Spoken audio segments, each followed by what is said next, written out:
The following program is brought to you in part by General Foods Corporation and in part by the Northwestern banks of the Twin Cities area.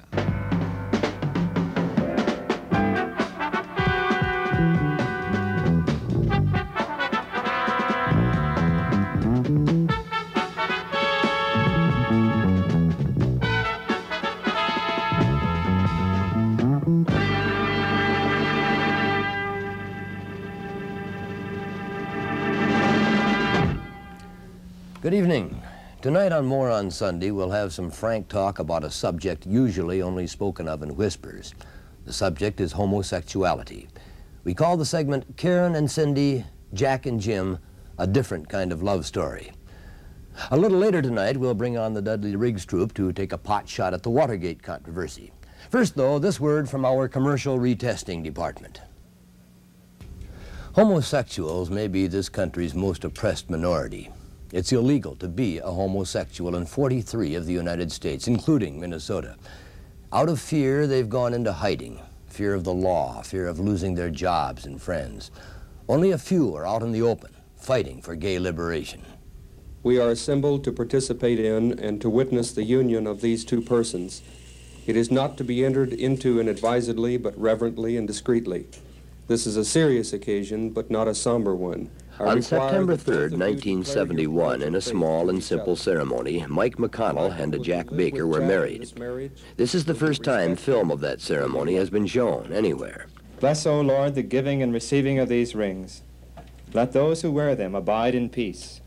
In the name of Jesus Christ. Amen. Michael and Jack have pledged their faith. They have publicly declared their love. I declare that they are to live together and are now joined in marriage. Mike McConnell and Jack Baker had worked for months to squeeze through the cracks in Minnesota's marriage laws. First, Mike McConnell legally adopted Jack Baker. Jack became Pat Lynn McConnell. Pat Lynn McConnell and James Michael McConnell applied for a marriage license in Mankato. Got it before Mankato officials discovered they'd been tricked. Now Mike and Jack live happily ever after, unchallenged, except by the Internal Revenue Service. Smile at me. Beautiful, beautiful. Let me try that. Try that again. Cheese. Yeah, all right. Most gay men and women may not want to get married, but Jack Baker and Mike McConnell did. And what they're saying is they should have that right. I am your brother and sister, your mother and father. I am your employer and your co-worker, your novelist, your factory worker, your poet, your social worker, telephone operator, librarian, representative in Congress, and clerk. I am a person. I am an American. I am gay. Cindy Hansen is a tall, quiet, mid-20s woman who grew up in a proper middle-class suburban home. She spends part of her time now selling books from a tiny shop on West Lake Street in Minneapolis. The books have names like The Second Sex, The Female Eunuch, and the shop is called the Amazon Bookstore. Cindy Hansen is a lesbian. By conservative estimate, there are over 20 million gay people in the United States. Walk down any American street, walk through any American high school or university, visit any American business. 1 out of every 10 people you see will be gay. Karen Brown came here from a home in Missouri. She was married once, but it ended in divorce. Karen decided there wasn't anywhere in the Twin Cities for gay women to go for help. This year started the Lesbian Resource Center and works there for a small salary as the director. She is young, soft-spoken, still unsure of herself. Karen and Cindy are in love. I do not use the word homosexual. It is a pseudo-scientific term which emphasizes sex and refuses to acknowledge my emotions and my lifestyle. In spite of popular myths which characterize so-called homosexuals as sick and unhappy, there are millions like me who are gay, who are happy, who share a spiritual love, and who live a lifestyle which is as rewarding and satisfying as yours. We like being gay. Our lives are good. Jim Frost and Jack Yoakum met about a year ago. Jack was working in Chicago then as a community organizer in a Methodist church. He moved here a few months ago to live with Jim. hoping to organize something called the Council on the Church and the Homophile. Jim Frost is the coordinator and one of the counselors for gay community services, trying to help other gay people figure themselves out. They are both quietly angry about the misinformation, the discrimination against homosexuals.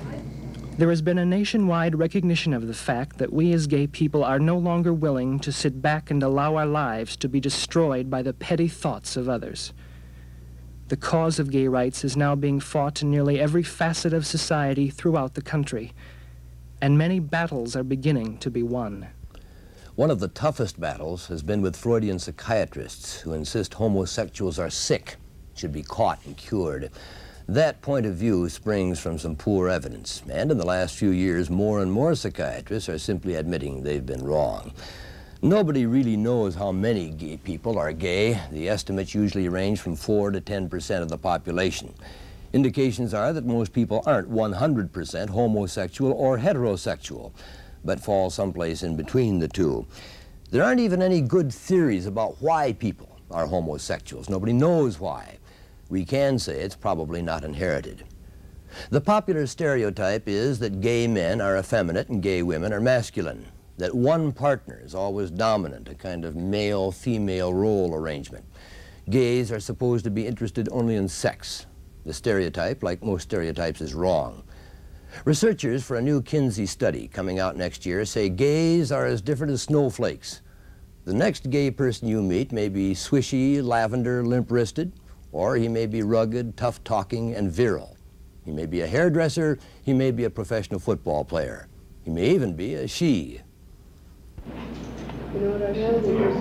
Karen Brown and Cindy Henson live in a small South Minneapolis apartment in a low-budget style, a patched clothes and food stamps kind of existence. We spent more than a week with them, talking and watching the way they live. Karen and Cindy moved in together about 5 months ago, and most of the time they act very much like college roommates would. They do the housework equally, they share the same friends, they almost never have contact with men. If you like butter, then this reflects yellow on your chin. Karen and Cindy, like most gay people, will tell you being gay is much more than sex. They agree with the book The Lesbian Woman when it says, for the woman involved, it is a way of life, encompassing the structure of her whole personality, one facet of which is her sexuality. For her, it is the expression of a way of feeling, of loving, of responding to other people. I think we should have brought some 612. Karen and Cindy say men and heterosexuals can't understand them. That's why partway through our filming, they demanded to approve our final script. We refused, and the filming stopped.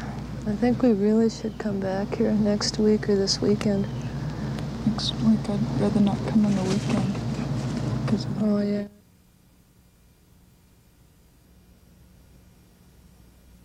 People just don't consider that women can be homosexual. And they, instead of being, repelled or anything else, they're just shocked and confused. And, like, but you're the wrong sex to be a homosexual. You can't, you can't be a girl and be gay. Gays are not necessarily men, not necessarily effeminate or masculine or playing roles. Unnecessarily, they are nearly always discriminated against, threatened, and called names. Like one morning over breakfast near the University of Minnesota. Casually sitting there and had my hand on the leg of the guy I was going with at the time. And 5 guys on the table next to us started discussing whether they were going to shoot us or just beat us up.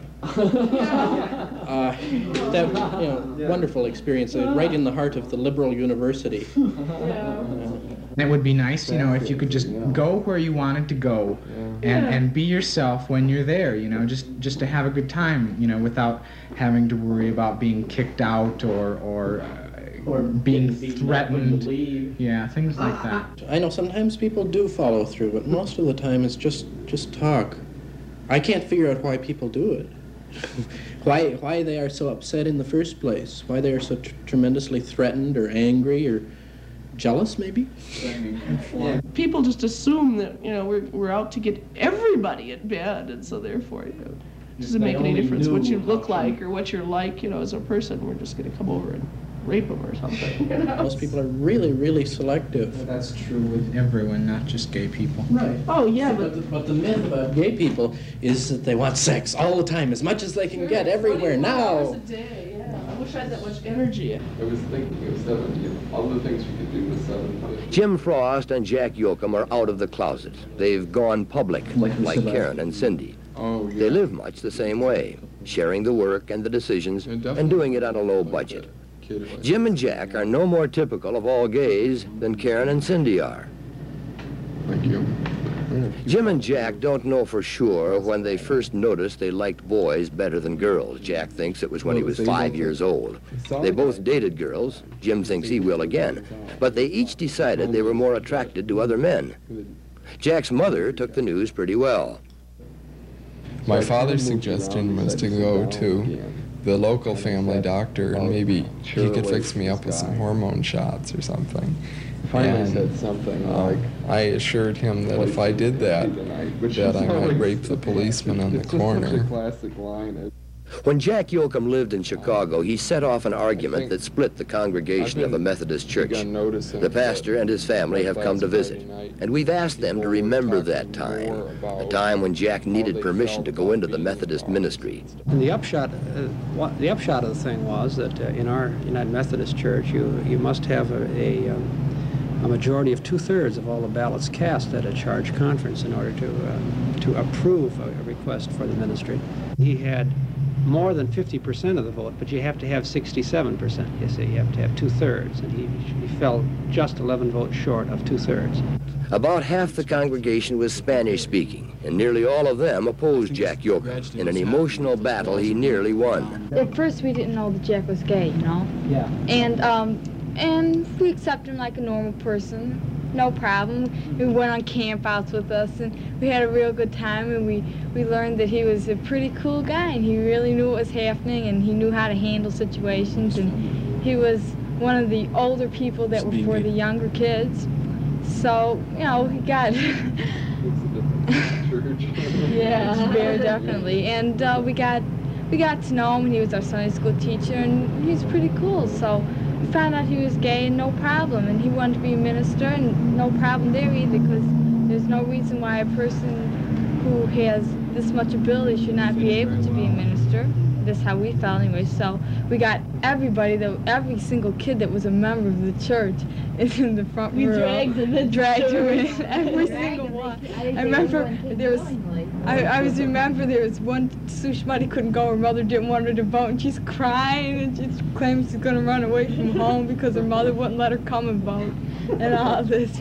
I think you know how much those kids really felt towards you and for you and positively about this point. They weren't at all afraid of you at all. No, I didn't think so. Were you, Karen or Judy? No. I can remember I may have been afraid of them at one time. No, I can remember after the vote, you know, all the girls were out in front of the church crying. You know, I remember Jack saying, "I appreciate your tears," and stuff like that. Well, we felt very strongly about it, all of us. People say, it all makes sense, but how can two men or two women really love each other? It's just people don't understand it. I don't know. I don't know an answer to that, except that they do.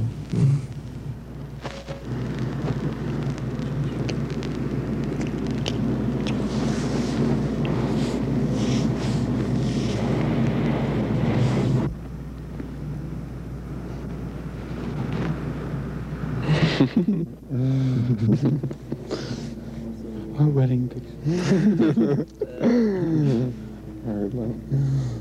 What Jack and Jim and Cindy and Karen are saying, what the gay liberation movement is saying is, let us come out of hiding. Don't take away our freedom just because you don't like who we sleep with. Repeal the laws which govern what we do in private. Hire us or fire us for the job we do. Let us go into your bars. Let us put away the lies and come out into public. We've put up with the discrimination and ridicule long enough. In this particular culture, where we have a big hang-up about sexuality anyway, to begin with, which is a vast, large, repressed area of most people's lives, happiness is found in a lot of different ways, in a lot of different places, both within the gay subculture and with straight society too, and that no one prescription is right, no one prescription is going to make a person feel free and fulfilled as a person. Northwestern Bell Telephone Company admitted this summer that it will not employ known homosexuals, a position that may be challenged in court. Since the phone company is being honest about it, we thought, what about other companies? Our question brought on an epidemic of corporate buck-passing. Nobody, it seemed, wanted to take responsibility. The companies we called are the biggest employers in town, and most of them finally decided that, yes, they'd hire an admitted homosexual. We took their word for it, of course. If they lied to us, they got away with it. A couple of years ago, Honeywell admitted it would not hire a homosexual, but this time when we called, they said yes, and so they're on the yes list. Only 2 employers said no, in fact, Northwestern Bell and the United States Selective Service. Another long list of employers admitted homosexuality would be one factor in hiring, or else their answers were so fuzzy we couldn't tell for sure if they meant yes or no. We put them all in a middle category. 4 out of the list of 13, you'll notice, are government agencies.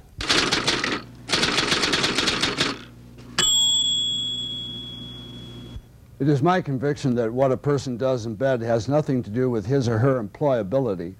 As an employer, over the last 30 years, I've concerned myself with a potential employee's ability to do a job and their integrity. I'm no more concerned about their sexual orientation or activity than I am about his or her food likes and dislikes. In fact, if every person who currently engages in same-sex behavior were dismissed from his or her job today, our whole economy would be crippled. Our businesses, our professions, our public schools, our universities, yes, and our religious institutions. But the real issue here is not gay liberation, but all sexual liberation. An enormous number of straight or heterosexual people in our society also live in the closet. As with their gay counterpart, they pretend to a sexual life that is a lie. So if we could get honest about sexual practices, then we could get honest about same-sex behavior. Just as fair employment laws make it now illegal to discriminate against employees on the basis of race, religion, or sex, so it then should be illegal to discriminate on the basis of one's sexual orientation or activity. We asked Northwestern Bell to explain its position, but the people in charge told us they hope if they don't say anything, the problem will quiet down and go away. 2 men who say they were denied employment by Northwestern Bell have other ideas, though. They may file suit.